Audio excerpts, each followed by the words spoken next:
Hi, and welcome to part 2 of this current series we're doing that we call Trichotillomania Treatments, the Essential Review.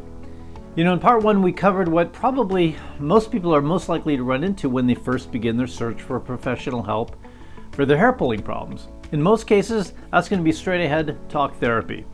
Most people are probably most likely to run into this because most therapists in this vast and wide country of ours, and probably all over the world, are traditional therapists who may be perfectly willing and able to address a wide variety of issues for their clients, but aren't necessarily what we would think of as experts in what is really a very distinct area of specialization. And that, of course, is trichotillomania, and more broadly, body-focused repetitive behaviors in general. If you want to go back and take a look at the very first video we did in this series where we reviewed what we believe to be the pros and cons of standard talks, sometimes called insight-oriented therapy, go ahead and click this link right up here. Meantime, in today's part 2 of this series, we're going to take a look at the role of something called cognitive behavioral therapy, often called CBT for short, as it applies to the treatment of trichotillomania.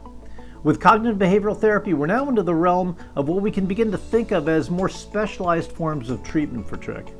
And I say forms of treatment because CBT is not so much a specific treatment modality as it is a kind of a catch-all name for a kind of a collection of interventions, all of which tend to have some things in common.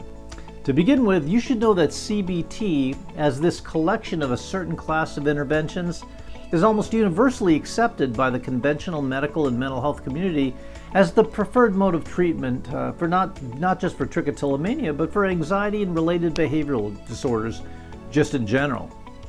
So what is CBT? Well, let's break this down. Cognitive refers to thinking. Behavioral, of course, refers to behaviors, the things we do. So in its essence, CBT is a form of therapy that, when applied specifically to trichotillomania, attempts to teach a client to recognize and then change patterns of thinking and behaving that contribute to the desire, interest, or urge to pull hair. Now, to us here at the Trichotillomania Relief Specialist, this kind of approach does in fact make sense. Why? Well, because the thoughts we think typically lead to a predictable set of feelings. And you know what's interesting? Science tells us that around 90% of the thoughts we think today are going to be the same thoughts we think tomorrow. Yeah, and that's because human beings are creatures of habit. Human beings and other animals naturally gravitate to habitual behaviors because on some level, the person has learned that habitual behaviors lead to the most predictable outcomes. And a predictable outcome is typically less anxiety-provoking than unpredictability. So there's no question that helping a person learn to change the thoughts they think on a habitual basis certainly can be helpful. Change the person's thoughts, their feelings change. And since people tend to pull hair in response to uncomfortable feelings of one kind or another, if we could teach people to create these uncomfortable feelings less often, well, then this should be helpful in minimizing hair pulling. So there are certainly some pros to the premise of CBT, and we here at the TRS absolutely support it. The challenge comes in how effectively or not a given therapist or counselor can help a client learn to change what are often long-standing and deeply ingrained thought patterns. See, the more and longer a person has been thinking those thoughts, the better developed and therefore the more robust are the neural networks in the brain that A, compel a person to want to keep doing the same things the same way, and B, also tend to resist change to those thought patterns. Why? Because that would be uncomfortable. So that leads in our mind to the first potential challenge with CBT. And that is, it's not necessarily easy to change long-standing habits of thinking and feeling and responding. You're not just going to talk someone into doing that. I'll give you an example. Don't we all know people who may know darn well that the things they're doing don't serve them and that maybe even hurt them or others, or even other people they love? And yet they just keep doing those things again and again and again, no matter how many times those behaviors come back to bite them in the behind. And these are folks, maybe they've gone to therapy for years, and they may even know all about why they do the things they do. They may have all kinds of great insight and understanding about what's actually going on for them when they repeat these behaviors again and again, and yet what? They come home and they just keep right on doing it, right? So effective CBT often comes down to just how effectively the therapist, psychologist, psychiatrist, or in our case, mental health coach, is able to help a client change their thoughts and behaviors so that the preferred thoughts and behaviors automatically, and that's the key, replace the old, unresourceful ones. And changing old, outdated programming like that is not necessarily an easy task unless you really know what you're doing.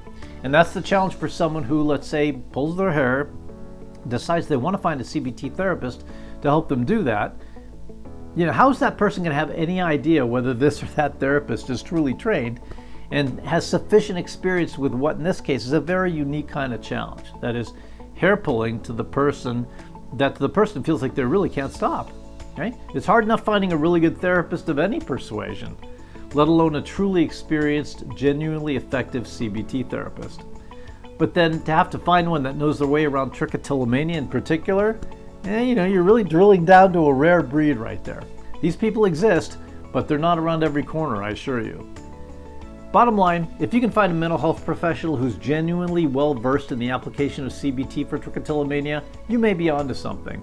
How exactly you do that is not always going to be a straightforward proposition. So what do you think? Have you heard of cognitive behavioral therapy? Have you tried it? What have your experiences been like? Did you find it helpful? If so, how? If not, why do you suppose that was? Drop us a note in the comments below, okay? All right, next time we get together, we're going to talk about two of the most laser beam targeted forms of cognitive behavioral therapy for trichotillomania. The first is called habit reversal therapy, and the second is called commitment and acceptance therapy. And they certainly have their pros and cons as well.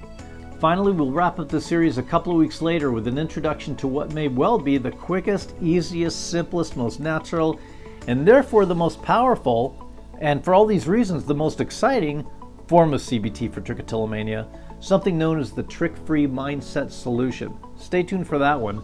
I promise you're not going to want to miss it.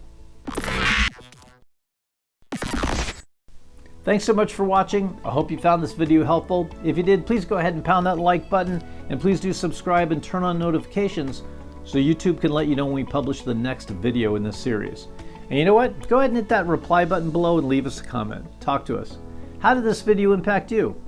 If you're watching this video at our Facebook community page, please leave a comment there. We'd love to meet and chat with you. In fact, if you have questions about trichotillomania or hair pulling in general, and you're just not quite sure where to go for answers, please visit our website at www.trick-free.com. You'll see a Contact Us link in the upper right of all of our web pages. We do actually look through all the questions that come into us very carefully, just like we do to the comments and questions that show up here at our YouTube channel. And we do our best to answer as many of those questions in these very videos as possible. Again, please do be sure to like and subscribe. We're here to entertain, inform, and most importantly, to empower you to begin taking control of your hair pulling in ways you probably never believed possible before. If you'd like to reach out to us directly to get some information about how we can help you or a loved one, feel free to visit our website at www.trick-free.com. If you'd like, you can write to us at relief@trick-free.com. You can also call us at any time of day or night toll-free at 833-TRICK-FREE. Thanks again for watching. I'm Robert Mantell with the Trichotillomania Relief Specialist. Here's wishing you an amazing trick-free week.